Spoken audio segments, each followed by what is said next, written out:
Let's see what questions we have. All right, so Regina says, can you help me clarifying my niche? I work with depression as disconnection and help relieve it with integrated medicine. I'm a health coach.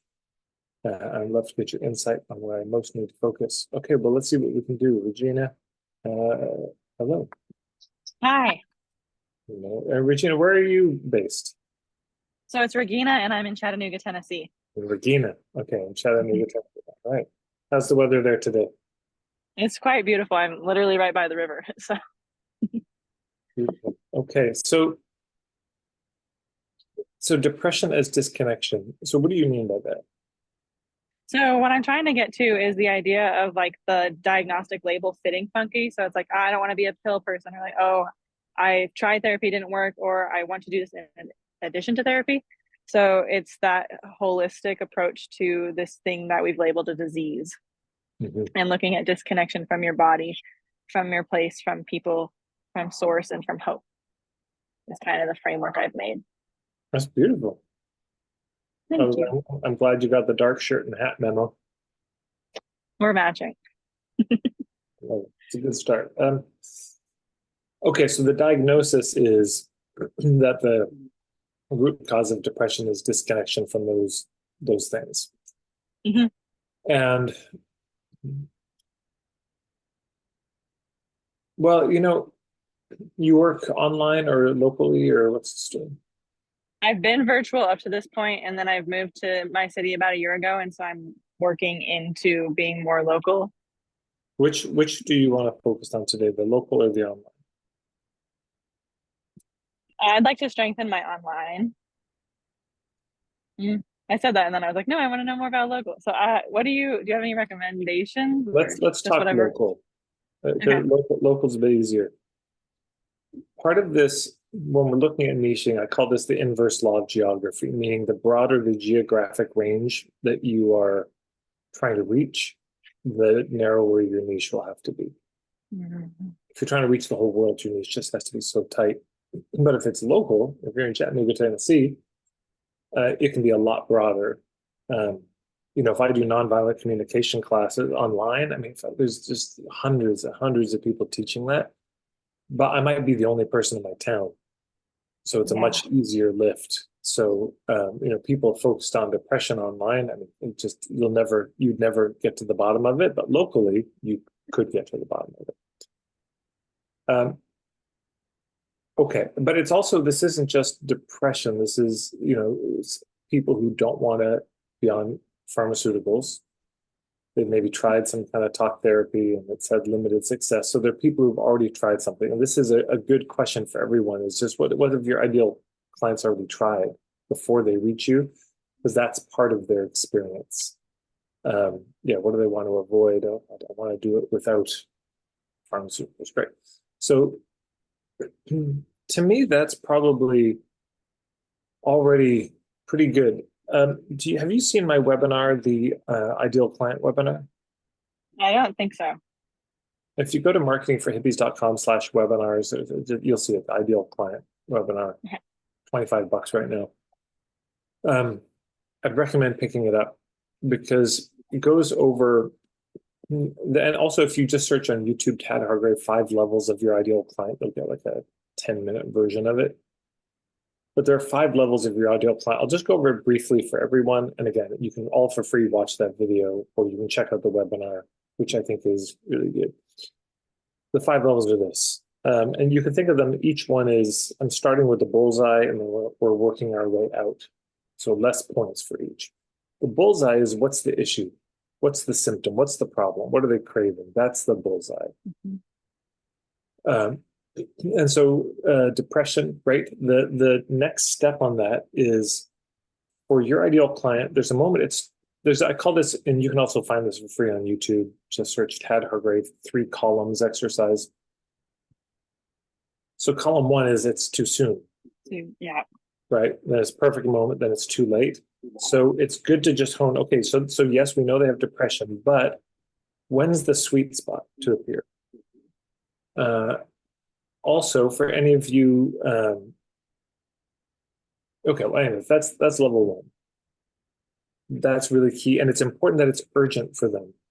it can't be it's low level depression in the background. It's got to be something that's significant and time sensitive. Like we know we've got it when they're at the place where they say this must change now, and I need help. Right, so there's three things there. It must change, not could change, should change, has to change. Number two, now, not next year, not next week. Like I gotta do something about this. And number three, yeah,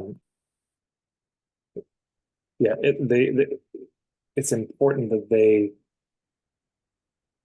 realize they can't do it on their own. Okay, but that's the most important. Next one are what I call the musts. And so for the musts, we need to think about a more specific context, or it's helpful to think, okay, whatever you're offering. So what's the main thing you offer them, or what's the highest level, biggest package you have? So right now, the thing I'm launching and trying to sell more of, it's a 3-month map your disconnection program, weekly sessions, building the map, looking at all of those areas. Beautiful. Okay. So with that in mind, then you ask yourself, what are the musts? What are the prerequisites that the kind of deal breakers? If they don't have this in place, they shouldn't sign up. And for all of us in our business, for different offers, there's often at least one. For me, it's like, do you have a business? No. Okay, my membership is not going to be useful for you. That's just a bare bones. You've got to have it. If you teach, you're doing teaching language lessons, you might say you need to have this textbook, and you need to get that on your own and bring it to classes or something. So there's 4 different musts. It's in the webinar, and I think it's in that video too. But we just want to think through what are the things that if they don't have this, it's just not worthwhile. Number 3 are the psychographics. So these are the internal things, the values. And the easiest question is, what scenes are they a part of? What communities are they already a part of? People who are into your work would also be into what?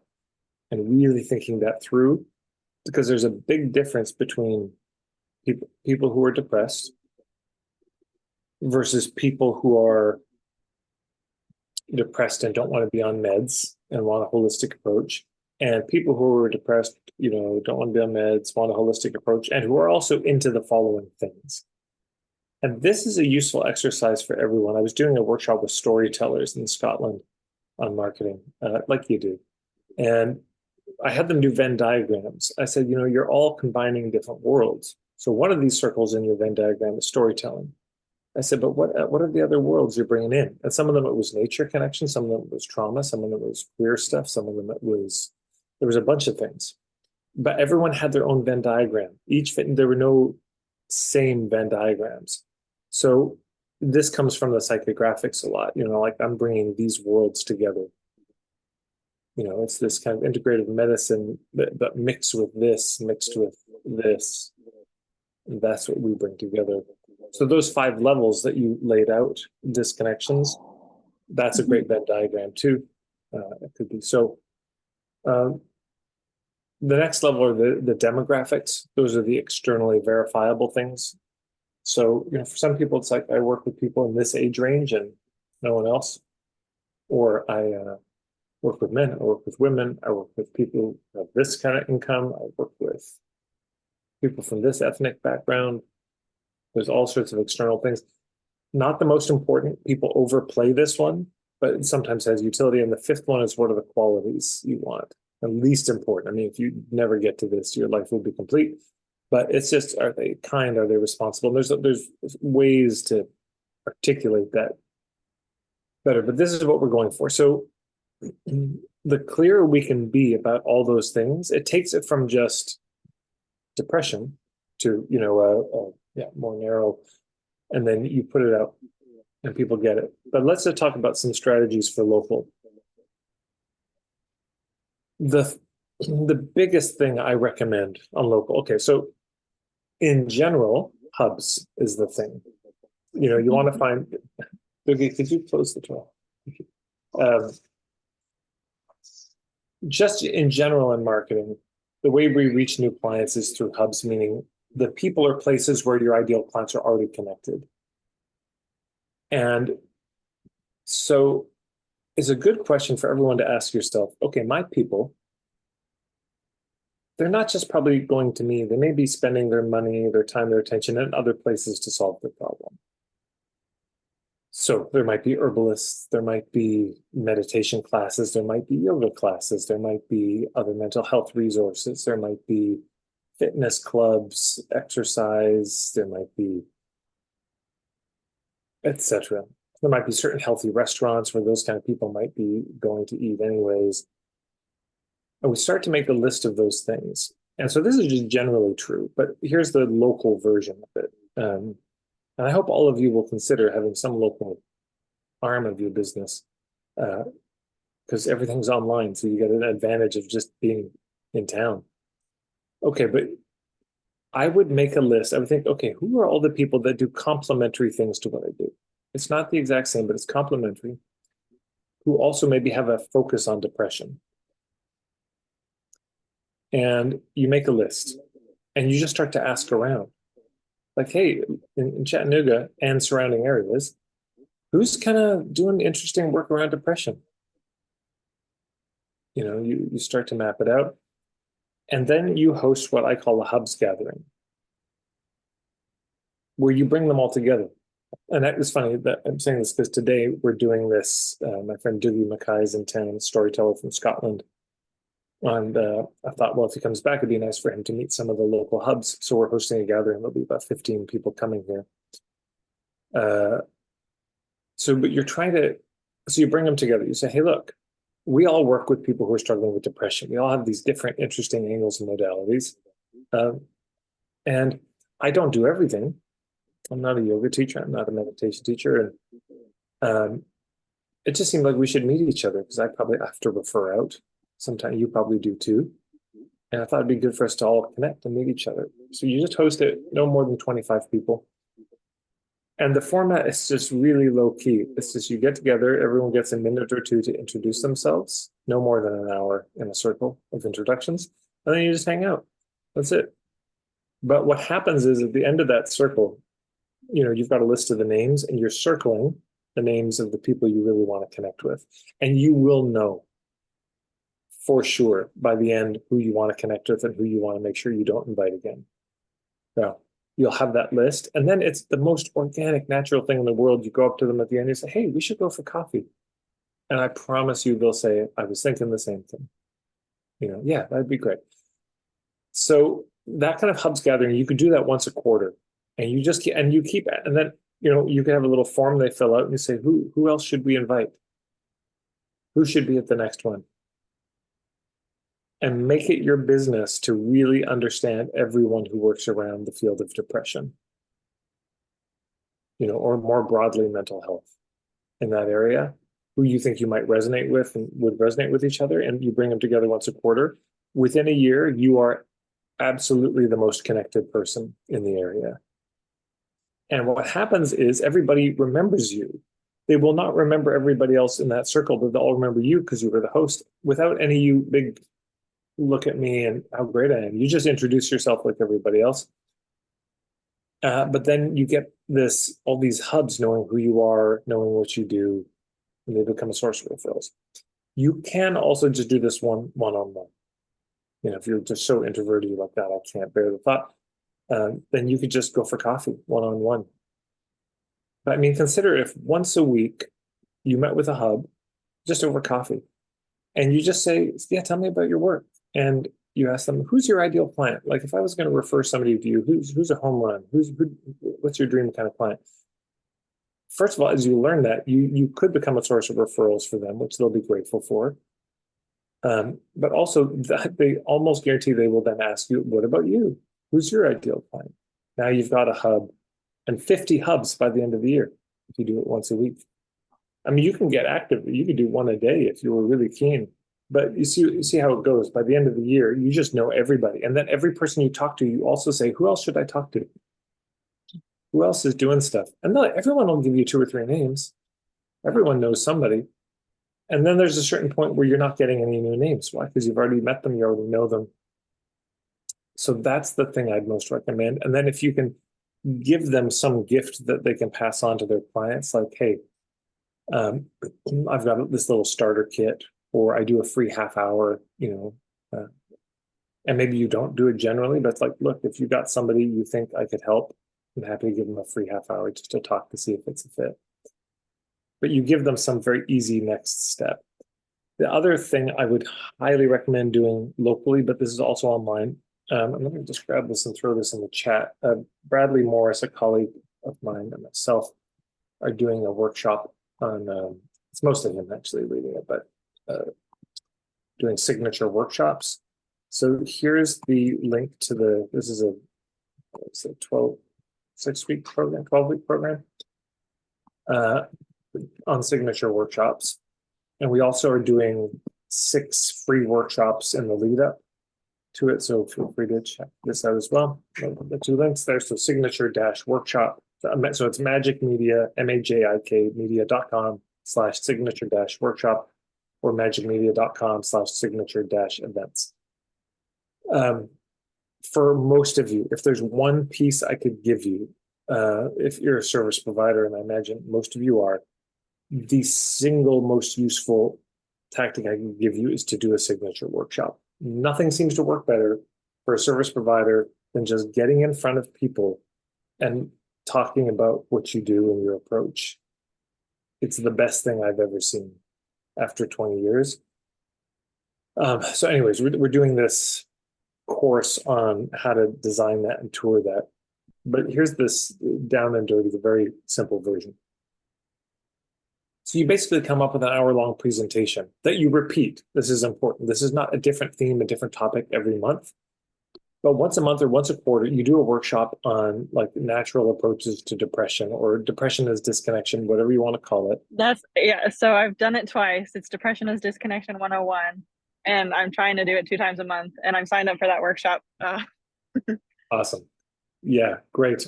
So this idea, right, you do it as often as you can. And here's one of the reasons why is, and by the way, I mean, there's like 6 people there. You do it. It's a small group. You do it anyways. But then the hubs, if the hubs know, like, oh, yeah, Regina does this twice a month. It's like the 1st and 3rd Monday of every month or something like this. And they know it's on your website. They know it's easy to find because you point it out to them. You let them know, this is part of the relationship building. It's like, hey, if you know anyone struggling with depression, I do this workshop a couple times a month. And please feel free to send people. And do you charge for this, or is it free, the one you're doing? It's free. It's free. Okay, great. So, and how long is it? It's an hour. It's like the framework you did. I just made mine. Perfect. Wonderful. So you just tell your hubs this. And now some people will choose to charge, but then the move is you go to the hubs, your people come free. Your people just don't have to pay. They just come as guests if you'd like to send them. Then it gives them a bit of social collateral.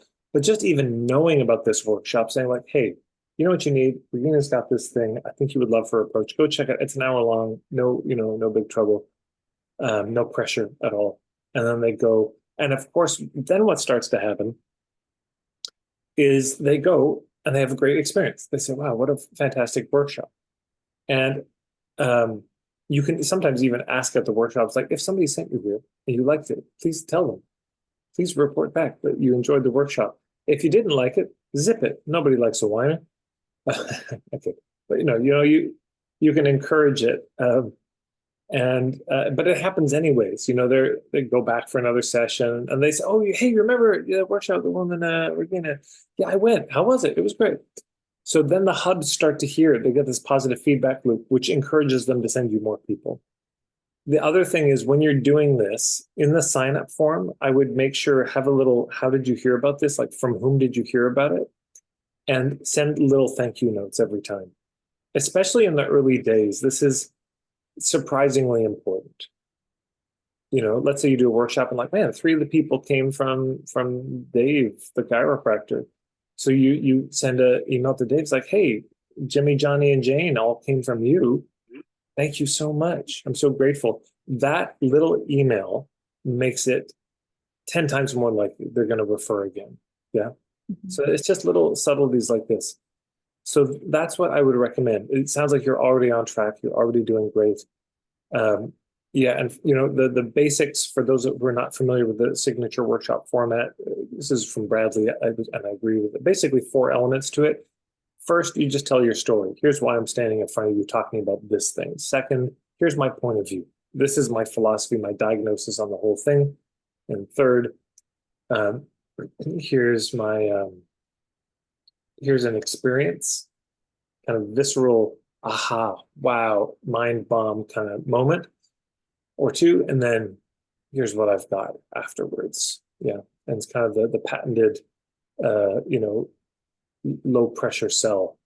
There's just no pressure. Here it is. Yeah. So those are my thoughts. Any reflections, questions? The idea of a hubs gathering is really helpful because I've been making connections and meeting people, but then like that next step of what to do about it or like what to do with it, I didn't quite know. So that's a great idea. And then if there's any room for it, I get kind of hung up on the like urgency piece with the like, when would somebody realize that they can't do this on their own? And I feel like that probably just comes from talking to more people and working with more people and paying attention, Yes. right? At your workshops and in one-on-one, you can just ask people, why now? Like, why are you here now? Why not 3 months ago? Why not a year ago? Why not last week? Why today? What's happened in your life? And it's a good question to ask all of your clients. I mean, two of my favorite, I got this from Bill Barron, the 2 questions to ask that why me, why now? You learn so much how they see you, but also what's the situation they're in. Mhm. Yeah. So just keep asking and you'll start to find the types of things, yeah, that you can speak to more directly. And a lot of this will be handled by hubs. The hubs are, they already know when the time is usually for their people. Yeah. Okay. Thank you. You're welcome. Thank you for your beautiful work.